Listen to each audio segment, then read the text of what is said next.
नमस्कार, स्वागत है आपका एमपी न्यूज़ की नई सीरीज़ डायरेक्ट दिल से में। मीडिया, ये शब्द हमने काफ़ी सुना है और हमें ये बाहर से बड़ा ग्लैमरस लगता है, बट इसके पीछे स्ट्रगल कितना होता है उससे हम शायद अनजान हैं। सो आज इसी विषय पर हम चर्चा करेंगे। हमारे साथ स्टूडियो में मौजूद हैं एमपी न्यूज़ के editor in chief Shri Mahendra Singh ji. Sir, स्वागत है आपका। Thank you. सर, मीडिया एक समय में एक इमर्जिंग इंडस्ट्री के रूप में उभर के आ रहा था, पर आज के समय में मीडिया एक चैलेंजिंग जॉब के तौर पर हम देख रहे हैं। तो इस पे आपका क्या विचार है सर? देखिए आशुतोष, मुझे ऐसा लगता है कि मीडिया को डिफाइन कर पाना बहुत मुश्किल है। और जैसा कि आपने कहा कि मीडिया बहुत ग्लैमरस एक फील्ड नज़र आती है। बाहर से हम देखते हैं तो बहुत हरा भरा जंगल हमें नज़र आता है, लेकिन जब हम गहराई में आते हैं तो हम पाते हैं कि बहुत सारे कांटे भी हैं, इस राह में बहुत सारी कठिनाइयाँ भी हैं। तो सही मायने में एक मीडिया के विद्यार्थी होने के नाते मैं ये मानता हूँ कि मीडिया इंडस्ट्री में यदि आप आ रहे हैं तो एक अंदर से जोश, जुनून और जज्बा लेकर आइए और इसको प्रोफेशन मानकर मत आइए। ये एक तरह की सर्विस है, एक तरह का पैशन है। उस पैशन इंडस्ट्री में आप कुछ एक्सप्रेस करना चाहते हैं, नेशन के लिए कुछ करना चाहते हैं, अपने पैशन को सही मुकाम देना चाहते हैं, तो ये मीडिया इंडस्ट्री आपके वेलकम के लिए तैयार है। लेकिन अगर आप मीडिया को एक प्रोफेशन मानकर आते हैं, आप सोचते हैं कि घड़ी के कांटे के साथ मैं पत्रकारिता करूंगा और देश में नाम भी कमाऊंगा और देश में बदलाव लाने की अलख भी जगा पाऊंगा, तो मैं उनको यहाँ पर कहूँगा कि एक पावर ब्रेक लगाने की ज़रूरत है। इस इंडस्ट्री में वेलकम ये इंडस्ट्री उन्हीं का करती है जो कि पैशन के साथ आते हैं, जो कि पत्रकारिता को जीते हैं, समाज के लिए, देश के लिए, लोगों की भलाई के लिए कुछ करने की भावना उनके अंदर होती है। वो लोगों के लिए इस मीडिया इंडस्ट्री में बहुत ग्रीन कारपेट है, रेड कारपेट है, और बाकी लोगों को ज़रूर जो है ये इंडस्ट्री उतना नहीं दे पाती जितना कि देना चाहिए। दूसरा, मीडिया जब ये शब्द जुबान पर आता है तो हमारी एक जिम्मेदारी का भाव, एक जिम्मेदारी का बोध अपने आप जागृत होता है। तो जब भी आप मीडिया इंडस्ट्री में काम करने की इच्छा रखते हैं, विद्यार्थी भाव से आना चाहते हैं, तो अपने हमेशा सीखने की प्रवृत्ति को ऑन रखिए। और मीडिया देने का नाम है, आप एक सर्विस इंडस्ट्री से जुड़ रहे हैं, यानी कि आपको सर्व करना है, आपको नेशन को देना है, आपको सोसाइटी को देना है, आपको पब्लिक वेलफेयर के बारे में सोचना है। तो अगर आप सही मायनों में मुद्दों को उठाएंगे तो जनता को समस्या से समाधान की राह भी दिखलाएंगे और देश के लिए जो चौथे स्तंभ की भूमिका है उसको निभा पाएंगे। तो ये मीडिया एक इंडस्ट्री तो है, लेकिन उस इंडस्ट्री के साथ साथ में एक जिम्मेदारी है, एक रिस्पॉन्सिबिलिटी है, और इस सोशल रिस्पॉन्सिबिलिटी को निभाने के लिए आपके अंदर बहुत बड़ा डिवोशन, डेडिकेशन होना चाहिए। यही मुझे लगता है कि मीडिया सही मायनों में है, और जो कि आज के युवाओं को मीडिया जो अट्रैक्ट करती है तो वो पावर की वजह से करती है, लेकिन इस पावर के पीछे बहुत बड़ा डेडिकेशन है, बहुत बड़ा सैक्रिफाइस है, और इस एक बहुत बड़ा पैशन है। इसलिए आप मीडिया को प्रोफेशन मत मानिए, पैशन मानिए, तो ये मीडिया आपका वेलकम भी करेगी और अपनी सोशल रिस्पॉन्सिबिलिटी भी आपसे बखूबी निभाएगी। जी जी जी, बहुत सुंदर सर। सर, आपको इतने सालों का अनुभव है और आज भी आप अपने आप को एक विद्यार्थी ही मानते हैं। जी। सो आपके शुरुआती दौर से लेकर एमपी न्यूज़ के एडिटर इन चीफ बनने तक का सफ़र कैसा रहा था? देखिए, एक आम तौर पर एक जो आम इंसान होता है, एक आम युवा होता है, वैसा ही जीवन रहा। बहुत उतार चढ़ाव आए, क्योंकि जैसे हम देखते हैं ना कि ईसीजी जब आपका हार्ट का होता है तो उसमें भी आपको अप्स एंड डाउन्स होते हैं, डिप्स होते हैं, अप्स होते हैं। तो वैसे ही मेरा भी करियर रहा। एक आम युवा की तरह मैं भी जो है एक आंखों में सपना लेकर घर से निकला था। बस ये सोचा था कि अब जीना यहाँ, मरना यहाँ, इसके सिवा करना क्या। तो बस वो मीडिया इंडस्ट्री को ही कुछ सर्व करने का एक अंदर जज्बा था, और कहा जाए कि परिवार से मिले संस्कार थे। मैंने हमेशा से अपने आइडियल के तौर पर मेरे पिता को ही माना है, तो उनसे जो भी मैंने कुछ सीखा था तो मुझे लगा कि यार देश के लिए कुछ करना है। अपने लिए तो हर कोई जीता है, लेकिन देश के लिए जो जिएगा, जो मुझे लगता है कि कई सदियों तक याद रखा जा सकता है, ऐसा कोई काम करना है। तो वो मुझे लगा कि मीडिया के माध्यम से किया जा सकता है। समाज में परिवर्तन लाने की बात हो या एक सही बात को सही प्लेटफॉर्म तक ले जाने का जज्बा हो, जिम्मेदारी हो, तो मुझे लगा कि यार मीडिया में काम करके किया जा सकता है। और जब मैंने लकीली पढ़ाई की, I have done MSc in electronic media with specialisation in news reporting, anchoring and presentation, और फिर बाद में मेरा पीएचडी यानी कि मीडिया रिसर्च भी उसी में ही हुआ। तो मैं कोर एक मीडिया डायमेंशन की तरफ ही बढ़ता गया। तो मैंने सोचा कि अब जब इस इंडस्ट्री को अपना ही लिया है तो इसके चैलेंजेस को भी अपनाया जाए। तो एक आम युवा जैसा निकलता है, एक नौकरी की चाहत में मैं भी निकला। लेकिन मैंने हमेशा से ये देखा कि सैलरी मेरे लिए एक नंबर थी।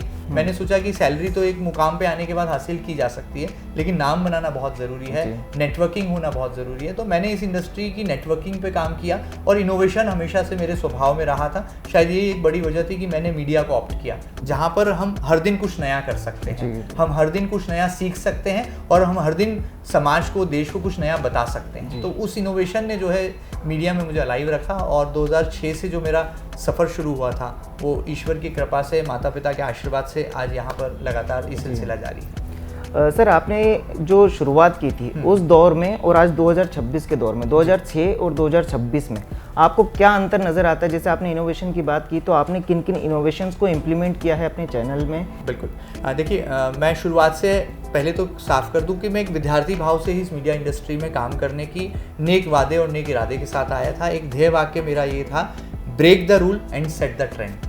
हमेशा से मैंने सोचा कि जो लोग एक परिधि में काम करते आए हैं, एक डायमीटर में ही घूम रहे हैं, मुझे लगा इस डायमीटर के बाहर भी एक दुनिया है। मैंने उस दुनिया को देखा और सोचा कि यार अब यहाँ आ गए हैं तो कुछ नया करके ही जाना है। तो बस वो मुझे मोटिवेट करता था। और हमेशा से मैं जिस ऑर्गेनाइजेशंस में रहा, जिस न्यूज़ चैनल में रहा, वहाँ मैंने सोचा कि जो पारंपरिक ट्रेडिशनल शोज़ हो रहे हैं उसके अलावा हम क्या नया जनता को दे सकते हैं, हमारे दर्शकों को बता सकते हैं, और समाज में जो व्याप्त बुराइयां हैं उसको कैसे एक्सपोज करना है। तो रिवील करने का जो तरीका था उसमें भी मैंने इनोवेशन ढूंढा, प्लस जो प्रेजेंटेशन का तरीका था उसमें भी मैंने इनोवेशन ढूंढा।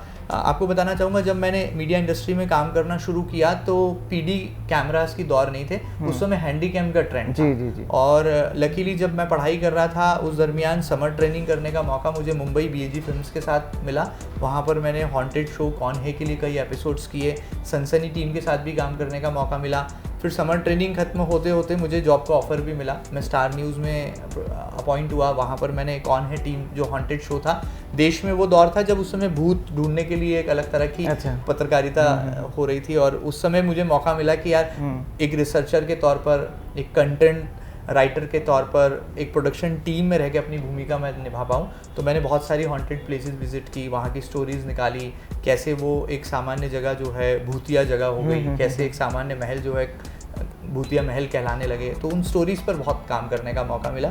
बहुत लकी अपने आप को मानता हूँ कि देश की राजधानी दिल्ली में रहा। संजय नंदन जी, विकास कौशिक जी जैसे बड़े नाम थे उस समय इंडस्ट्री के, उनके अंडर में नॉवल गाइडेंस में मैंने बहुत कुछ सीखा। लेकिन कुछ पारिवारिक परिस्थितियाँ ऐसी आई कि राजधानी मुझे रास नहीं आई और मुझे अपने शहर इंदौर आना पड़ा। और इंदौर की मुझे लगता है ये खासियत और खूबी भी है कि ये शहर किसी को पराया नहीं होने देता, उसको वापस खींच लेता है, एक समय के बाद वो उसको वापस बुला लेता है। तो मेरी भी पारिवारिक कुछ परिस्थितियाँ ऐसी बनी, ऐसे निर्मित हुई कि मुझे यहाँ वापस आना पड़ा। फिर मैंने ज़ीरो से शुरू किया। मैंने ये नहीं पाला कि यार मैं तो दिल्ली में सीख के आ गया हूँ और मैंने मुंबई में इतना एक्सपोजर ले लिया। मैंने बोला ठीक है, अब मुझे फिर ज़ीरो से शुरू करना है। तो मैंने बहुत ज़ीरो से शुरू किया। ऐसा टाइम एक चैनल हुआ करता था लोकल, वहाँ पर मुझे काम करने का मौका मिला। बहुत कम तनख्वाह थी, बहुत चैलेंजेस थे, बड़े बड़े दिग्गज पत्रकार थे, उनके बीच में स्थान बनाना था। तो मैं बिल्कुल एक स्टूडेंट की भांति आगे बढ़ता गया। जैसे जैसे मौके मिले वैसे वैसे चौके मारे, इंटरव्यूज़ करना शुरू किया, एडिटोरियल शोज़ में इनपुट देना शुरू किया। फिर और आगे बढ़ा तो शोज़ करने के मौके आए, इलेक्शंस कवर किए। इलेक्शन के दौरान ये देखा कि कितना प्रेशर होता है एक पत्रकार पर, एक रिपोर्टर पर, और विद्यार्थी भाव से उस प्रेशर को भी झेला। परिवार को ये ज़रूर कह दिया था कि थोड़े दिन के लिए मुझे भूल जाओ, क्योंकि मेरा ना तो कोई जाने का वक्त होगा और ना ही कोई आने का वक्त होगा। मुझे करने दीजिए जो मैं चाहता हूँ, तभी मैं वो हासिल कर पाऊंगा जो मैंने सोचा है। और माता पिता का तो एक सपना होता है कि उनका बेटा या बेटी जो भी है जिस क्षेत्र में है वो बहुत आगे बढ़े। तो मुझे वो मोटिवेशन मेरी फैमिली से हमेशा मिला।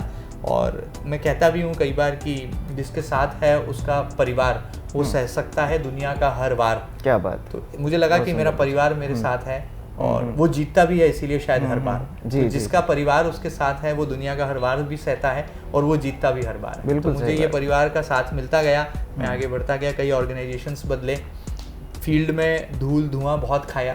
फिर लगा कि एक समय बाद अगर मौका मिले तो स्टूडियो के रूम में भी जाके, मीडिया रूम में भी जाके प्रेजेंटेशन दिया जाए। चुनाव का वो मौका था, विधानसभा चुनाव थे, चैनल ने मुझे वो मौका दिया, मैंने वहाँ परफॉर्म किया, अच्छा लगा। तो सबको लगा कि यार एज एन एंकर भी मैं भूमिका निभा सकता हूँ। तो शुरुआत मैंने एक अच्छे लेखक के तौर पर की, फिर आगे बढ़ा तो रिपोर्टिंग के तौर पर रिपोर्टर बना। रिपोर्टिंग में अपने नवाचार किए, पीस टू कैमरा मैंने अलग फॉर्मेट में करना शुरू किया, अलग अलग लोकेशंस रिवील की। फिर स्टूडियो में आया तो बैकग्राउंड ग्राफिक्स का ट्रेंड हम लोग लाए। उस टाइम पर इन मीडिया इंडस्ट्री में अच्छा स्कोप था कि कॉपीराइट जैसा शब्द नहीं था, तो हम फिल्मों के गानों का भी खूब बेजोड़ जो है इस्तेमाल करते थे। एडिटिंग में नया नवाचार करते थे, शोज़ करते थे, पॉलिटिकल एनालिसिस हम लोगों ने उस समय शुरू किए। तो बहुत भगवान का आशीर्वाद रहा और उसी विद्यार्थी भाव से ही जो है चैनल दिल चैनल आगे बढ़ता गया और जो ये कारवां ऐसे बढ़ा। और आज भी मैं विद्यार्थी भाव से ही काम कर रहा हूँ। और अगर आप पूछें कि कामयाबी क्या होती है या सफलता क्या होती है या सफल होना क्या होता है, तो मुझे लगता है कि जो सरल है वो तरल है और वही सही मायनों में सफल है। क्या तो आप अपने आप को जितना सरल रखेंगे, जितना सहज रखेंगे, मन को जितना पवित्र रखेंगे, तो आपका जो चित्र जो इस कैमरे पर अंकित होने वाला है वो बहुत पवित्र होगा। तो अंदर की पवित्रता जो है वो बाहर की चित्रकारी को जो है संजोती है। तो जो पवित्र है उसी का जो है सजल जो है चित्र है। तो मैं अपने आप को इस देह वाक्य से जोड़ता गया और ब्रेक द रूल और सेट द ट्रेंड, ये आज भी जो है मेरा मोट्टो है। मेरे साथ जो पुराने साथी हैं उनको पता है कि मैं इस दिशा में ही काम करने वाला लड़का हूँ और थोड़ा सा रिवोल्यूशनरी रहा तो भगवान के आशीर्वाद से उस रिवोल्यूशन को इंडस्ट्री में लाने के लिए जितने प्रयास में कर सकता था मैंने करने की कोशिश की। जी। सर, एक पत्रकार के जीवन में आध्यात्म का क्या महत्व होता है? बहुत अच्छा सवाल है आशुतोष। मुझे लगता है कि जो व्यक्ति स्पिरिचुअल है, जो आध्यात्मिक है, वो समाज का अगर भला नहीं कर सकता ना तो वो समाज का कभी बुरा नहीं करेगा। तो अगर पत्रकार स्पिरिचुअल हो जाए, अगर पत्रकार थोड़ा अंदर से आध्यात्मिक हो जाए तो उसके अंदर एक स्व जागरण, मतलब कहते हैं ना कि जो खुद जागा हुआ है, जो खुद अवेयर है, जो खुद अवेक है, वो कईयों को जगा सकता है। स्वामी विवेकानंद जी ने भी कहा था कि आप खुद जाग जाइए, आप अपनी जिम्मेदारी निभाइए।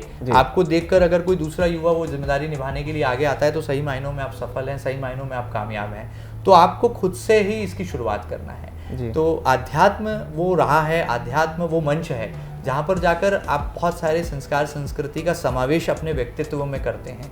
एक व्यक्ति को व्यक्तित्व में परिवर्तित होने के लिए जिस मीडियम की ज़रूरत होती है, मुझे लगता है वो आध्यात्म है। ये व्यक्तिगत मेरा अनुभव है कि अगर आप अंदर से स्पिरिचुअल हैं तो आप माना कि आप पत्रकार हैं, बहुत बड़े आदमी हैं, आपके पास बहुत पावर है, आपके पास बहुत नेम फेम है, अगर आप किसी का भला नहीं कर सकते ना तो ये अध्यात्म आपको किसी का बुरा भी नहीं करने देगा। तो स्पिरिचुअल होना एक पत्रकार का मुझे लगता है बहुत सौभाग्य का सूचक है, उसका एक लकी चार्म है। अगर हर युवा इसको अपने जीवन में आत्मसात करने लगे, और जैसा कि मैं सोशल मीडिया की तरंगों पर देखता हूँ कि बड़े बड़े नामी संत जो हैं वो आज की युवा पीढ़ी को भी इसी आध्यात्म की राह पर लाने के लिए दिन रात बोलते हैं, कहते हैं, कथन करते हैं, कथावाचक के तौर पर भूमिका निभाते हैं। उनका भी यही कहना है कि आप अपने अंदर उस धर्म के जागरण को, उस आध्यात्म को थोड़ा थोड़ा जगाते रहिए। आप अपने अंदर हर रंग को के फूल को जो है खिलाते रहिए। तो मुझे लगता है कि एक पत्रकार यदि स्पिरिचुअल होगा तो वो ज़रूर सोसाइटी को कुछ देने की भावना रखेगा, सोसाइटी को हार्म करने की कभी भावना नहीं। जी, बिल्कुल सही। सर, आपने पॉलिटिकल काफ़ी सारे इंटरव्यूज़ भी किए हैं। और हम आध्यात्म की बात करें तो बागेश्वर धाम सरकार श्री धीरेन्द्र कृष्ण शास्त्री जी का भी आपने इंटरव्यू लिया, इंद्रेश जी का भी आपने इंटरव्यू लिया। पॉलिटिकल और आध्यात्म के लोगों के इंटरव्यूज़ लेते समय आपने क्या महसूस किया कि किनका काम ज़्यादा कठिन है? बिल्कुल, मुझे ऐसा लगता है कि जब आप इंटरव्यू लेने जाते हैं ना तो ये बिल्कुल वैसी ही फीलिंग होती है जब एक विद्यार्थी जो है परीक्षा देने जाता है। जब हमको एग्ज़ाम टाइम आता है तो हम बहुत तैयारी करते हैं, बहुत सारे नोट्स तैयार करते हैं, और जब परीक्षा देने की बारी आती है तो आप बिल्कुल ब्लैंक हो जाते हैं। अब लगता है कि ये कॉपी सामने है, आज तो परीक्षा की तारीख है, घर से आप शगुन का दही और शक्कर खा के निकलें, गुड़ खा के निकलें, अब परीक्षा देना है। तो जब आप इंटरव्यू की टेबल पर होते हैं तो जो सामने आपके बैठी हस्ती है ना, वो बिल्कुल ऐसा लगता है कि वो एग्जामिनर है। हमको लगता है, टीवी पर लगता है कि हम उसकी इंटरव्यू लेने जा रहे हैं, हम उससे बातचीत करने जा रहे हैं, लेकिन मेरे अंदर की फीलिंग वो होती है कि आज मुझे एक बार परीक्षा देनी है और उस परीक्षा के लिए मैं उस विद्यार्थी भाव से फिर एक बार बैठा हूँ और एग्जामिनर को जो है मैं सवाल पूछकर वो परीक्षा लेनी है मुझे। मतलब कई बार होता है परीक्षा देने की जो परिभाषा है वो प्रश्न पूछना होती है, लेकिन मैं मानता हूँ एक पत्रकार होने के नाते, एक टीवी जर्नलिस्ट होने के नाते, कि परीक्षा देने की बारी होती है एक पत्रकार की। वो किस स्तर का सवाल कर रहा है, कितना व्यक्तिगत हो रहा है, कितना सामाजिक पहलुओं को छू रहा है, कितना जिम्मेदारी के साथ पूछ रहा है, और जो निचोड़ या जो उदाहरण जो जवाब में निकल कर आ रहा है वो कितना लोगों के लिए कल्याणकारी होगा, लोगों के लिए हितकारी होगा, लोगों के भले के लिए होगा। ये भी एक बहुत बड़ा चैलेंज होता है। तो केवल सवाल पूछ लेना ही मुझे लगता है इंटरव्यू करने की कला नहीं है। सवाल के माध्यम से क्या जवाब आप सामने वाले से निकलवा पा रहे हैं और वो श्रोता तक पहुंचा पा रहे हैं, वो एक बहुत बड़ा अभिनय है, बहुत बड़ी एक कला है। तो मैंने हमेशा से एक परीक्षा के तौर पर अपने हर इंटरव्यू को लिया, वो फिर चाहे बहुत बड़ा कोई मंत्री हो, मुख्यमंत्री हो, या फिर और भी कोई बड़े आध्यात्मिक गुरु हो। मैंने हमेशा से ये कहा कि मुझे इनसे कुछ सीख करके जाना है। मैं इनका इंटरव्यू लेने तो आया हूँ, लेकिन मुझे इनसे कुछ ग्रहण करना है, मुझे अपना कम बताना है, उनसे बहुत कुछ जानना है। तो हमेशा से मैंने कोशिश की कि मेरा सवाल छोटा हो और उनका जवाब बहुत बड़ा हो। जब ये बैलेंस हम करने लग जाते हैं ना, तो मुझे लगता है कि सही मायनों में आप जो संप्रेषण करना चाहते हैं, आप जो कम्युनिकेट करना चाहते हैं मासेस को, जो सही मायनों में मास कम्युनिकेशन की डेफिनेशन है, वो परिपूर्ण हो पाती है। तो मुझे लगता है कोई भी इंटरव्यू जब मैं करता हूँ तो बिल्कुल परीक्षा देने की भावना से करता हूँ कि आज मुझे फिर परीक्षा देनी है और जिसका इंटरव्यू लेना है वो मेरा एग्जामिनर है।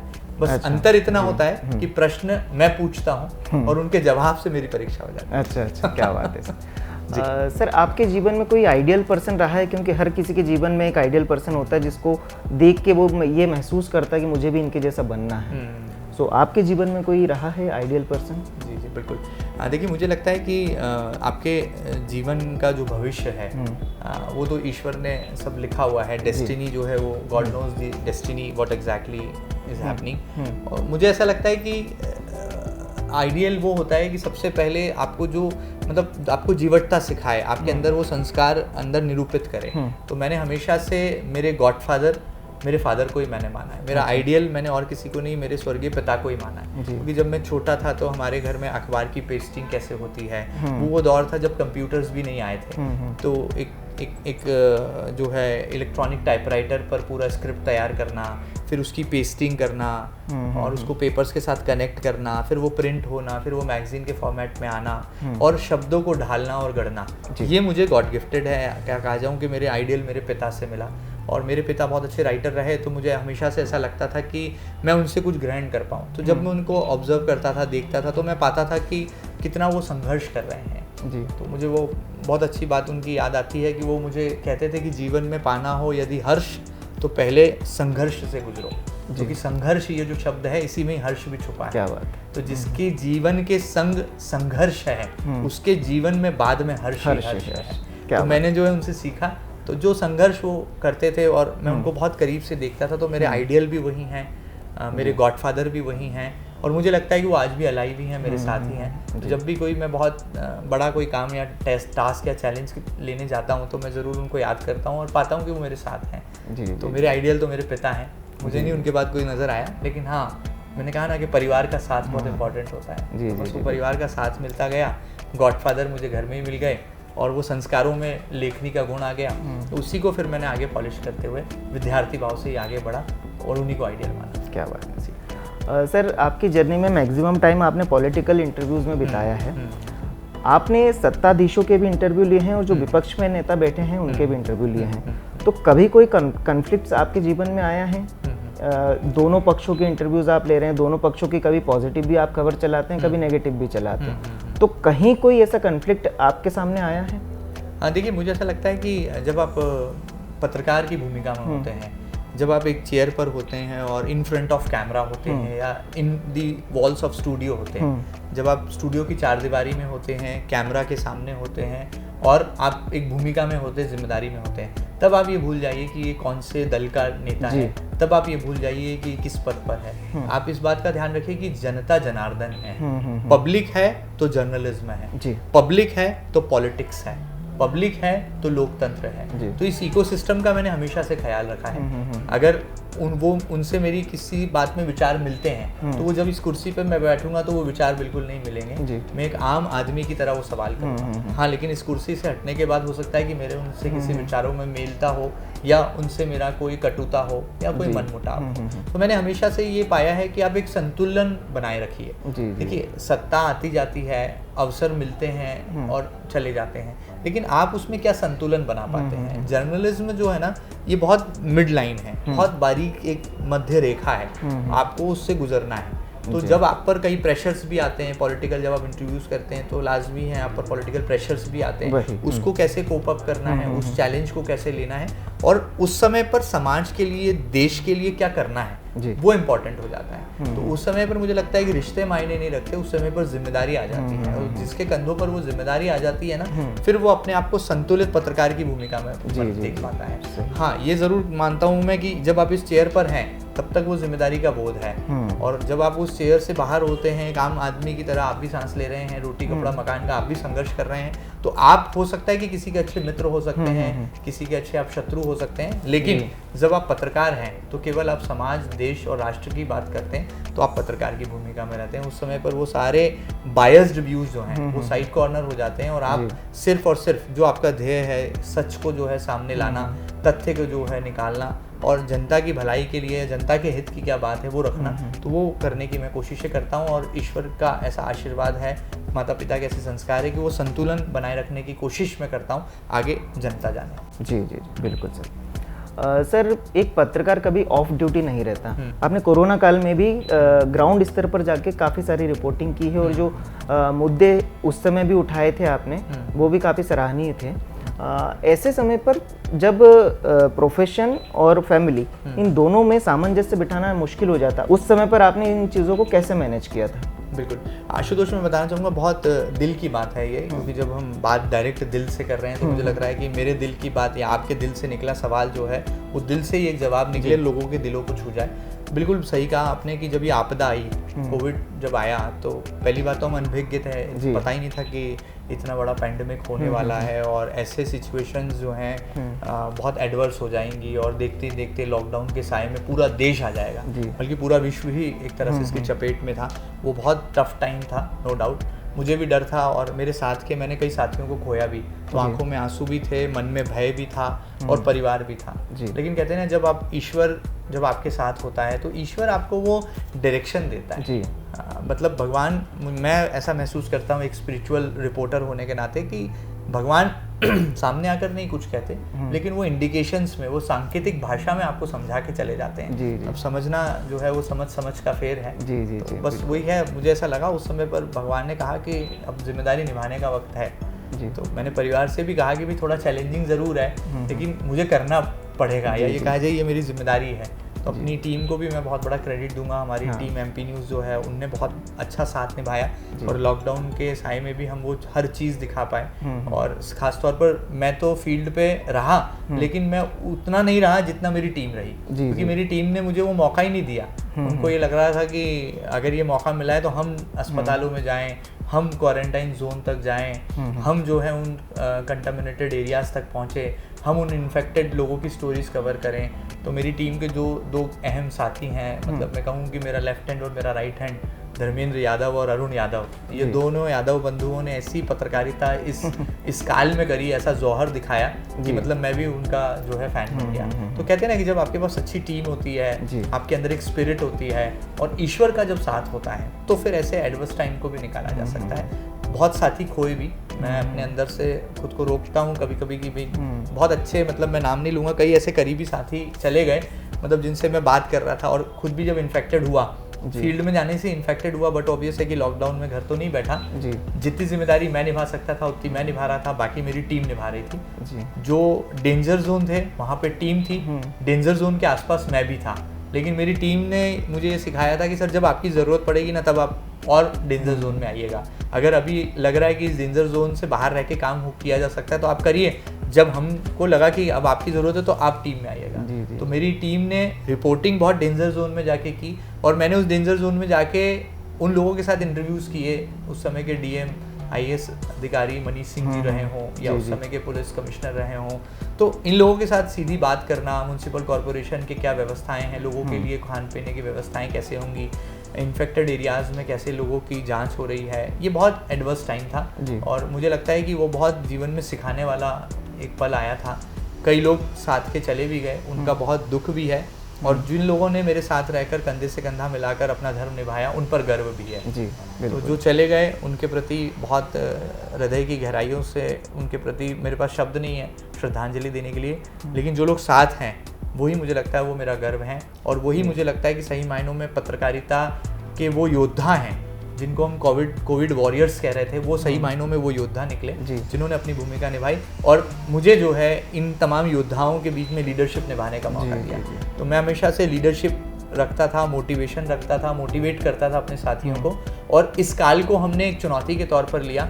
और जब ये काल धीरे धीरे अपने अंत्योदय की तरफ था, मतलब अपने ख़त्म होने की तरफ था, तब मुझे ये फीलिंग आ रही थी कि हम कितनी बड़ी एक ऐसी सिचुएशन से निकले हैं जिसके बाद मतलब ये कहा जाए कि हमारा दूसरा जन्म ही है। मतलब हम अपने आप को, जब मैंने इन्फेक्टेड खुद को पाया तब मुझे लगा था कि मेरे घर में भी छोटी बिटिया है, कैसे सब चीज़ें होंगी, लेकिन जब ईश्वर का साथ मिला, बड़ों का स्नेह साथ मिला, वही परिवार साथ में खड़ा रहा, तब लगा कि नहीं यार, परिवार तो साथ है लेकिन देश और समाज के लिए करने की बारी आई है, तो इस बारी से मत चूके चौहान। तो वो चूकना नहीं था, तो वो अपनी भूमिका निभाते गए और अपनी जो योद्धा मेरे साथी पत्रकार थे उनके मैं हमेशा पीठ थपथपाता रहा, हौसला अफजाई करता रहा, जब घायल हुआ तब भी और जब घायल नहीं था तब भी कोशिश की है, बाकी जो है जनता जाने। जी जी जी सही है सर। टीम की बात से मैं एक प्रश्न पूछना चाहूँगा सर, कि आपके दौर में आपने भी कहीं नौकरी की होगी या जॉब की होगी, और आपके पास आज जो टीम है, मैंने देखा है कि आप काफ़ी युवा लोगों को ही मौका देते हैं, युवा टीम है आपकी,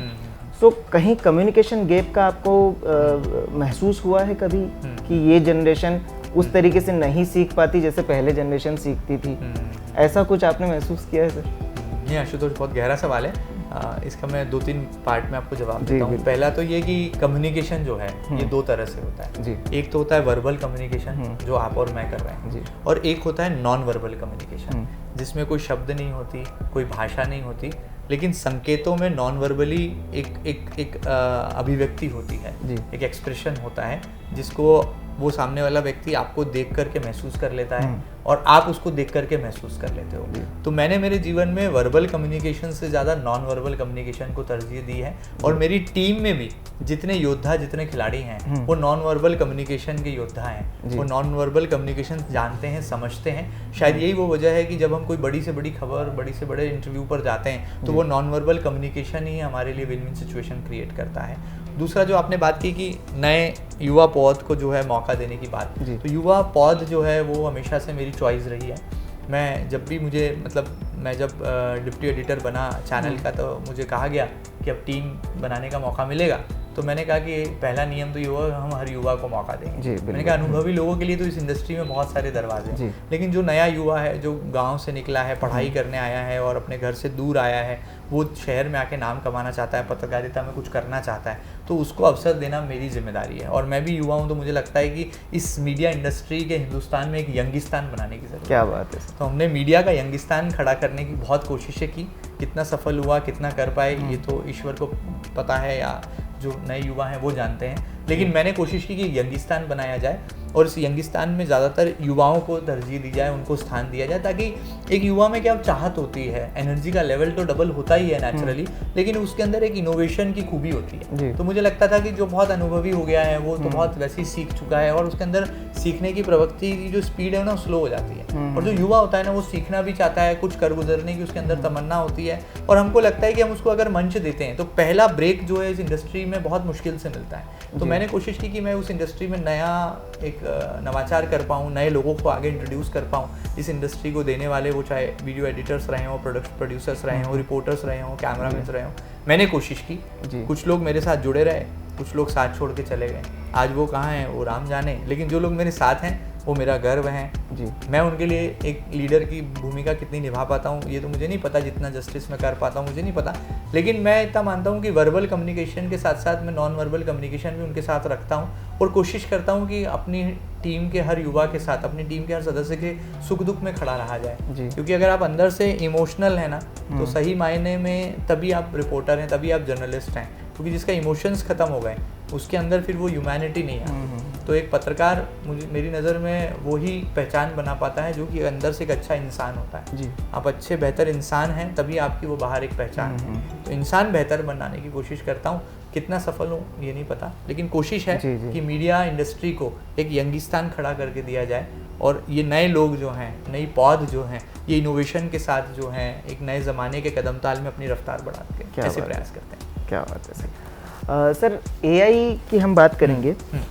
न्यूज़ चैनल में एआई टेक्नोलॉजी किस तरीके से इंडस्ट्री को अफेक्ट कर रही है, उसके क्या पॉजिटिव साइंस है, क्या नेगेटिव इम्पैक्ट उसके पड़ रहे हैं, और आप अपने चैनल में एआई की तकनीकों को किस तरीके से इम्प्लीमेंट कर रहे हैं? बिल्कुल आशुतोष, बहुत तकनीकी सवाल है लेकिन मैं इसका बहुत आपको एस्थेटिक जवाब देने की कोशिश करता हूँ। एआई जो है अपने आप में ही कह रहा है ना आर्टिफिशियल इंटेलिजेंस, तो किसी भी कृत्रिम चीज़ का, एक आर्टिफिशियल प्रोडक्ट का एक लाइफ स्पैन होता है। वो ऐसा तो नहीं अलाइव रहेगी, ऐसा भी नहीं है कि उसके अंदर कोई चेंजेस या मॉडिफिकेशंस नहीं होंगे। तो आज एआई का दौर है और हमें उसका वेलकम करना है जी। एआई हमको शॉर्टकट तो सिखा रहा है लेकिन एआई हमको हार्डवर्क से भी दूर कर रहा है जी। तो हमको ना इसके सकारात्मक परिणामों के साथ साथ इसके दुष्परिणामों पर भी अध्ययन करने की ज़रूरत है। मैं एआई से जुड़ी बहुत सारे आर्टिकल्स पढ़ रहा था, फीचर्स पढ़ रहा था, कुछ नेट पे सर्च कर रहा था, कुछ एक सज्जन उन्होंने मुझे किताब दी तो मैंने उसको भी पढ़ा, तो मैंने ये पाया कि इसका भी एक लाइफ स्पैन है। ये आज ज़रूर इंडस्ट्री के सामने बहुत बड़ी चुनौती है, क्योंकि जो काम करने के लिए हम किसी ग्राफिक डिज़ाइनर को 1 घंटे का समय देते हैं उसको ये 1 मिनट में कर देता है। जी, तो ये एक बहुत बड़ा चैलेंज है। मैन पावर के सामने एक आर्टिफिशियल पावर खड़ा हो गया है, जो आने वाले समय में एक चुनौती तो होगा, लेकिन आप अपने आप को अपग्रेड करिए। अगर आप अपडेट हैं, आप अपग्रेड हैं, तो आपको किसी चैलेंज से घबराने की जरूरत नहीं है, क्योंकि मेहनत का ना कोई विकल्प नहीं है। मेहनत तो एआई के साथ भी आपको करना है। ये जरूर है कि उसके साथ आपका टाइम स्पैन कम होगा। जो प्रोडक्ट बनाने में आपको घंटों लग रहे थे वो मिनटों में बनेगा। लेकिन इसका कतई ये मतलब नहीं है कि वो आपके कर्म को कैंची चला पाएगा। कर्मणैवाधिकारस्ते मा फलेषु कदाचन। तो जो कर्मवीर है ना, उसको एआई से डरने और घबराने की जरूरत नहीं है। एआई उसकी मदद करने के लिए आया है, लेकिन जिसने एआई को शत्रु माना है उसको घबराना पड़ेगा, क्योंकि उसको फिर डरना पड़ेगा। उसने सोच लिया है कि यार ये तो मेरी नौकरी खाने आए। सही बात है, क्योंकि कई युवाओं को आजकल यही डर है कि अब तो एआई आ गया है, ये तो हमारी नौकरी खा लेगा। तो मेरा भी यही कहना है कि एआई के साथ ही आगे बढ़ना होगा। अपडेट और अपग्रेड करिए आप अपने आप को, और हर परिवर्तन के लिए तैयार रहिए। जी बिल्कुल। ये दौर है, ये फैशन जैसे बदलता है ना, वैसे ये इंडस्ट्री भी बदलेगी, ये करवट लेगी। हमने जब 2016 में मोजो शुरू किया था तब लोगों ने हमारी हंसी उड़ाई थी। 2016 में हम जब टीवी मोबाइल पर लाने की कोशिश कर रहे थे, हमने कहा कि अब आपकी टीवी आपके जेब में होगी, ये हमने मोटो एक पंच लाइन दिया था। अच्छा। तो लोगों ने हंसी उड़ाई थी कि how it is possible Mahendra, ये तो हो ही नहीं सकता है। तुम्हारी एक खबर देखने के लिए क्या मैं मेरा 800 रुपए का 600 रुपए का डेटा प्लान यूज करूंगा क्या? तो मैंने कहा सर थोड़ा धैर्य रखिए, ईश्वर एक समय आएगा कि ये डेटा प्लान भी चलते होंगे। और देखिए कि उसके बाद तो एक संचार क्रांति आ गई देश में। और 2016 के बाद 17 आते आते तो जो वो 800 रुपए का पैक था वो 80 रुपए में आके सिमट गया। सब्जी वाला, दूध वाले भैया और हमारे घर में आने वाली मेड भी जो है वो मोबाइल सिम का इस्तेमाल करने लगी। फ्री इंटरनेट हो गया, भारत में संचार क्रांति आई। तो वो जो है मोजो, जब हमने 2016 में एक मोबाइल प्लेटफॉर्म पर टेलीविजन का सपना संजोया था, वो साकार हुआ। और आज देखिए कि आज वो जमाना वो मोजो पर आकर रुक गया। तो मैंने अपने आप को हमेशा से तैयार करने की कोशिशें की हैं। सीखने की प्रवृत्ति ऑन है ना, तो चिंता नहीं है। कर्मवीर है ना हम लोग। तो अगर वर्क इस वर्शिप आपने जीवन में मान लिया है तो फिर डरना नहीं।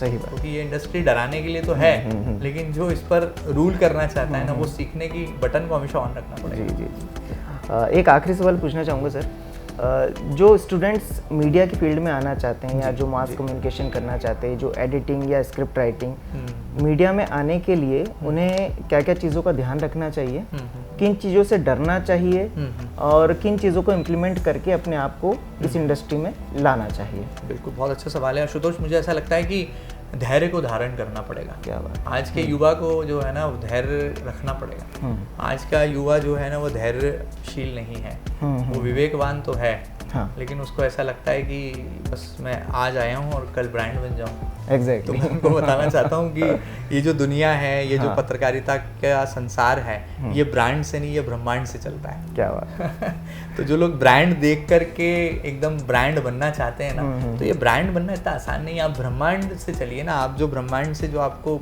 संस्कार या जो भी आपको शक्ति मिल रही है उसका पूरा इस्तेमाल कीजिए। आप ऐसा मत सोचिए कि यार मैं बहुत लेजी रह के, बहुत कम मेहनत करके, मेहनत में जिसने कंजूसी की है उसके लिए ये इंडस्ट्री नहीं है। तो मीडिया के स्टूडेंट्स को भी मैं कहना चाहूँगा कि शुरुआत में बहुत हार्ड वर्क करना पड़ेगा। स्मार्ट वर्क भी करिए, मैं मना स्मार्ट वर्क के लिए बिल्कुल भी नहीं कर रहा हूँ। 2 पॉकेट हैं आपके ब्लेजर में, एक में हार्ड वर्क रखिए, एक में स्मार्ट वर्क रखिए। तो सही मायनों पे दोनों का कॉम्बिनेशन जो है वो आपको सक्सेसफुल मीडिया पर्सनालिटी बनाएगा। वो सही मायनों में आपको मीडिया एंटरप्रेन्योरशिप की तरफ ले जाएगा। वो सही मायनों में आपको एक मीडिया डायनामाइट बनाएगा। वो इग्नाइटेड माइंड्स में कन्वर्ट होगा। बट पेशेंस रखना पड़ेगा आपको। सब कुछ जो है चुटकी बजाते ही शॉर्टकट में नहीं हो पाएगा। सफलता का पहली बात तो कोई शॉर्टकट होता ही नहीं है। तो बस कर्म करते जाइए। जिसने कर्म को अपनी राह बना लिया ना, तो ये मीडिया इंडस्ट्री उसको हर वो उच्च कोटि का सम्मान और वो नाम शोहरत जो वो चाहता है वो देगी। लेकिन वो जिम्मेदारी आप अंदर से रखिए। और दूसरा, आप ये मत सोचिए कि कौन देख रहा है या मुझे कौन समझ रहा है। ये मीडिया इंडस्ट्री जो है ना, ये ऑब्जर्वेशन की दुनिया है। यहाँ आप क्या कर रहे हैं किसी से छुपता नहीं है। तो आप कोशिश करिए कि आप पवित्र भाव से अपना चित्रांकन करते जाइए और धैर्यवान बनते जाइए। जहाँ जो सीखने का मौका मिले, मीडिया के हर स्टूडेंट को सीखना चाहिए। जैसे मैं सीखता हूँ, मैं एजुकेशनल मल्टीमीडिया रिसर्च सेंटर का स्टूडेंट रहा हूँ, वहीं से मैं शोधार्थी रहा हूँ, पीएचडी की है। तो मैं आज भी जब अपने कॉलेज के प्रीमाइसेस में जाता हूँ तो वहाँ स्टूडेंट की भावना से ही जाता हूँ। मैं आज तक कभी इस भावना से गया ही नहीं कि मैं पत्रकार हूँ। वहाँ आज भी जिन प्रोफेसर्स के साथ मेरा संवाद है, आज जो मेरे पीएचडी के गाइड रहे वो अभी कुलगुरु हैं रज्जू भैया विश्वविद्यालय के, डॉक्टर AK सिंह सर, उनसे मैं आज भी उसी स्टूडेंट की भांति मिलता हूँ जो पढ़ाई के समय मिलता था, डिग्री के समय मिलता था। तो मैंने हमेशा से सीखने की प्रवृत्ति ऑन रखी है, तो वो मीडिया के स्टूडेंट्स को रखना पड़ेगा और ये भूलना पड़ेगा कि वो ब्रांड बनने वाले हैं, वो ब्रांड से चलने वाले हैं। ये दुनिया ब्रांड से नहीं, बॉस ब्रह्मांड से चलती है, इसका ख्याल रखना पड़ेगा। बिल्कुल, बहुत अच्छी बात है सर। सर बहुत बहुत धन्यवाद, आपने इतनी बातें शेयर की हमारे साथ। मीडिया के काफ़ी स्टूडेंट्स को इससे हेल्प होगी और इसी के साथ आज के शो को हम समाप्त करते हैं। तो आज हमने मीडिया से जुड़े कई सवालों के जवाब महेंद्र सिंह जी से जाने और इसी तरीके के अन्य विषयों पर भी हम वीडियोस लाते रहेंगे। आपके मन में कोई विषय है जिस पर एक्सपर्ट्स की राय होना चाहिए तो आप भी कमेंट में हमें बता सकते हैं। इसी तरह हम पहुंचाते रहेंगे दिल की बातें डायरेक्ट दिल से। धन्यवाद।